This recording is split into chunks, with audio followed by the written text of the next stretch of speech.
Hey, what's going on everybody? Welcome back to Cubing with Ty.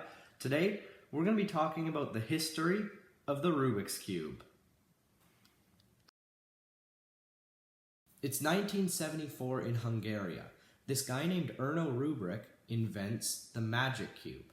Now, it didn't get its name, the Rubik's Cube, that we all know and love, till later. So when Erno Rubik first invented the Magic Cube, it took him over a month to solve it for the first time. A while later, when Erno Rubik tried to sell the Rubik's Cube, he had a hard time selling it because people didn't understand what it was and people didn't see it as a toy. Even Erno Rubik said he didn't consider the Rubik's Cube a toy. Eventually, Ideal Toy Company picked up the Rubik's Cube in 1980 and started selling it. The cube is finally selling and making sales. And since 1980, when it hit the shelves, they've sold over 450 million Rubik's Cubes. Shortly after the Rubik's Cube started gaining popularity, the first cubing competition was held in 1982. There were only 20 competitors, and the winning solve, and I guess first official world record, was 22.95 seconds. That's insane considering it was on a really old Rubik's brand. My PB is 20.07 seconds with a GAN. By the end of 1982, the Rubik's Cube started to die. Anyone who had any interest in the Rubik's Cube already had one. For about a decade, the Rubik's Cube was just something that everyone had sitting in a box in their basement or attic.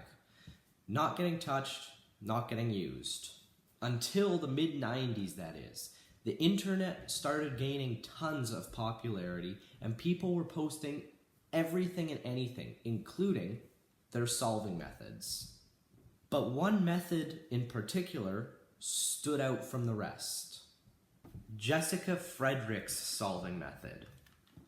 In 1996, Jessica Frederick posted her solving method. Her method is the method we now call CFOP. And yes, I know I should learn CFOP. I read all of your guys' comments. So now, all of this publicity about the Rubik's Cube was being posted all over the internet. And people like Jessica Frederick were sharing their solving methods. So people who had no clue how to solve the Rubik's Cube before were now able to solve it. The Rubik's Cube was being brought back to life. Since the Rubik's Cube was gaining popularity again, cubing competitions were starting to be held again. And eventually, in 2004, the WCA, World Cube Association, was founded. Cubing competitions were being held all the time, everywhere. Rubik's Cube world records were being broken, people were getting faster and better and more efficient at solving the Rubik's Cube. There was only one problem. The Rubik's Cube sucked. People started modding their Rubik's Cubes. They were putting magnets in it and lubing it and trying to make it faster and turn better. Thus, the founding of new companies like GAN, Moyu, Qi, etc. It's 2010. The Rubik's Cube is going crazy. Not specifically the Rubik's brand Rubik's Cube, but other brands. Cube manufacturers are making better cubes. People are getting faster at solving them. The cubing community is growing like crazy. Now, since the early 2010s, the Rubik's Cube itself hasn't seen that many changes. Just the other brands like GAN, Moyu, Qi, etc.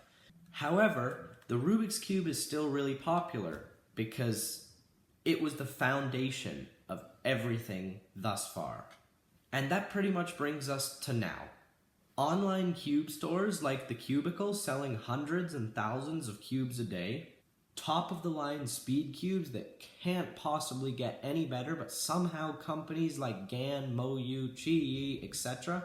are making them better. Maybe they're just doing what iPhone's doing and saying they're better even though they're not. And an insane world record PB held by Max Park of 3.13 seconds.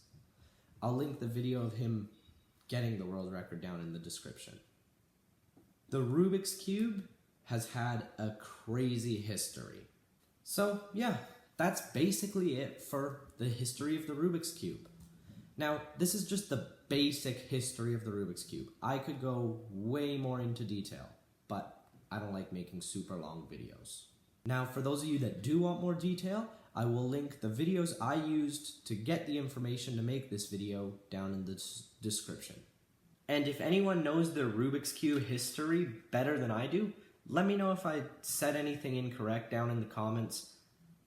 I really hope I didn't. And if anyone has any questions, please drop them down in the comments and I'll try my best to answer them correctly. Anyways, that's going to be it for today's video. I really hope you all enjoyed the history of the Rubik's Cube.